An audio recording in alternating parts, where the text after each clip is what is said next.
La batalla del acero en México entre los chinos y los mexicanos. ¿Competencia desleal o proteccionismo? El acero es clave para la industria de la construcción, para la industria automotriz, para la fabricación de máquina pesada. La producción mundial del acero cerró en el 2014 con un crecimiento de un 1% interanual hasta alcanzar una cifra récord de 1,6 millones de toneladas. Perdón, 1.665 millones de toneladas, quise decir. Cerca del 50% de la producción mundial, ¿de dónde proviene? De China. ¿Qué pasa? Como la economía china crece menos, esto afecta la demanda del acero. Se construye menos, se demanda menos acero. ¿Qué hacen los productores chinos? Buscar otros mercados para poner su excedente porque la producción no disminuye. Aquí entra México. El segundo productor de acero de la región. América Latina es el segundo destino más importante para el acero laminado chino. China exportó 3,8 millones de toneladas a la región, un incremento del 12% respecto al mismo periodo del año pasado, según la Asociación Mundial del Acero. México estuvo entre los 4 países que más aumentaron sus importaciones en ese lapso. 66% a tasa anual. México cada vez importa más acero chino. ¿Qué pasa? Los productores de acero mexicanos reclaman al gobierno que le pongan un arancel de hasta el 35% a los productores chinos. ¿Por qué? Ellos argumentan que es una práctica desleal. ¿Cómo? Las empresas chinas están subsidiadas y apoyadas de forma irrestricta por el gobierno, operando en un ambiente menos competitivo, lo que le permite tener precios más bajos y así competir entonces con los productores de acero mexicanos, lo que los pone en desventaja. Con este contexto, hace un rato me senté con el director de comunicaciones Francisco Orduaño, de Altos Hornos de México. Es el segundo productor de acero en México. Y esta fue nuestra conversación. Francisco Orduña, tengo aquí en mis notas, y quiero que me diga si esto es correcto, que ya se han perdido 8.000 empleos en lo que viene siendo la industria del acero. Ustedes en Altos Hornos anunciaron un recorte de 4.500 empleos, o sea, el 23% de la plantilla. Uno dice, ¿por qué no buscar otras formas de cortar costos en otros lugares para ser competitivos con los chinos antes de tener que cortar esta cantidad de empleos? Que es un impacto grande. Así es un impacto bien importante, sobre todo en una zona donde nosotros estamos asentados, el estado de Coahuila, limítrofe con Estados Unidos, donde buena parte de la actividad económica depende de la actividad minero-siderúrgica que nosotros desarrollamos. Ahora, y nosotros aplicamos un plan de... ¿Sí? Siga, disculpe que lo interrumpe, siga.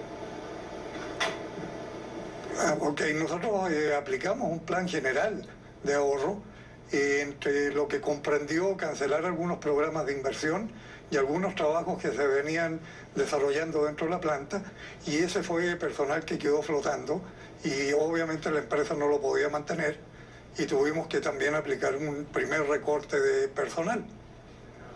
Yo veo que además tuvieron que recortar, hacer una suspensión, no un recorte, sino una suspensión de inversiones de 246 millones de dólares. O sea, no solo han tenido que hacer un recorte de una mano de obra bastante alta, porque eso tiene un efecto dominó en la región donde operan, sino que además han tenido que cortar, evitar o suspender una inversión de 246 millones de dólares. ¿En qué iba esa inversión y por qué decidieron suspenderla? Básicamente eran plantas de valor agregado, enfocadas mucho a la industria automotriz, que es el principal nicho de mercado que hay en este momento en México, porque importa la mayor parte de los materiales de acero que utiliza en la fabricación de carros. Prácticamente más del 85% del acero automotriz llega desde el extranjero, casi todo de países con los cuales tenemos tratados de libre comercio, y esas inversiones estaban dedicadas a ese nicho de mercado, pero dada la contracción de las finanzas de la empresa, se decidió suspender momentáneamente esos programas hasta que recuperemos el control financiero. Ahora, Francisco, yo a veces voy a tratar de ser un poco escéptico y quiero que entienda que es un escepticismo por metodología. Lo primero que uno piensa es que más le sale al mexicano ser proteccionista, o sea, protegerse de la competencia, porque uno dice, bueno, primero, no hay un acuerdo comercial con China, por tanto, el acero que está entrando de China es ilegal. O sea, ¿cómo puede ser que ese acero tantas cantidades pueda crear un efecto en ustedes? ¿No será que ha habido una caída en la demanda debido a que la producción, por ejemplo, de construcción ha habido una disminución a nivel mundial, por tanto hay un excedente de acero en el mercado, no necesariamente por culpa de China, son cuestiones naturales del mercado? Puede ser que ustedes a lo mejor tengan que hacer un ajuste como industria, pero no necesariamente estarle echando la culpa a los chinos. Eso diría, digamos, el abogado del diablo. ¿Qué dirían ustedes en este caso?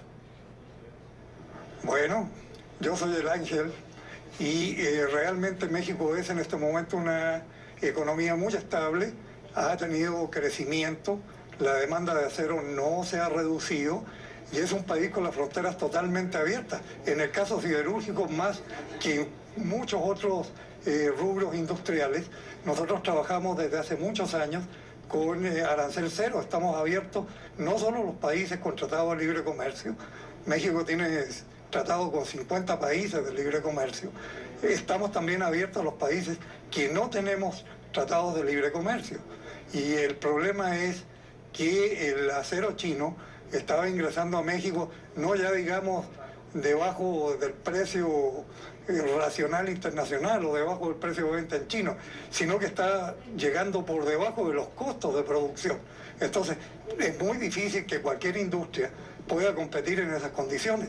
Nosotros venimos de terminar un programa de inversión que le llamamos el proyecto Fénix, de 2.300 millones de dólares, básicamente en plantas de valor agregado también, y eso es un problema que no podemos enfrentar. O sea, después de pasar esas inversiones, encontrarnos con que nos están metiendo acero en calidad de dumping a precios realmente que no corresponden a ninguna racionalidad. Bueno, por eso pedimos la protección, pero México no es un país proteccionista, ni mucho menos. Y ahora, Orduña, yo veo el sector automotriz, tengo en mi data acá que el 30% del armado total de un auto es en acero. O sea, la industria automotriz en México es muy importante y el acero también, y es un costo importante dentro de la armadura. Algunos argumentan que si ustedes ponen un arancel que quieren hasta del 35%, he escuchado otros hablan del 25%, pero un alto arancel para protegerse, digamos, de esta competencia que ustedes llaman desleal por parte de los chinos, estaría afectando entonces a otros sectores que sí le conviene tener un acero más barato.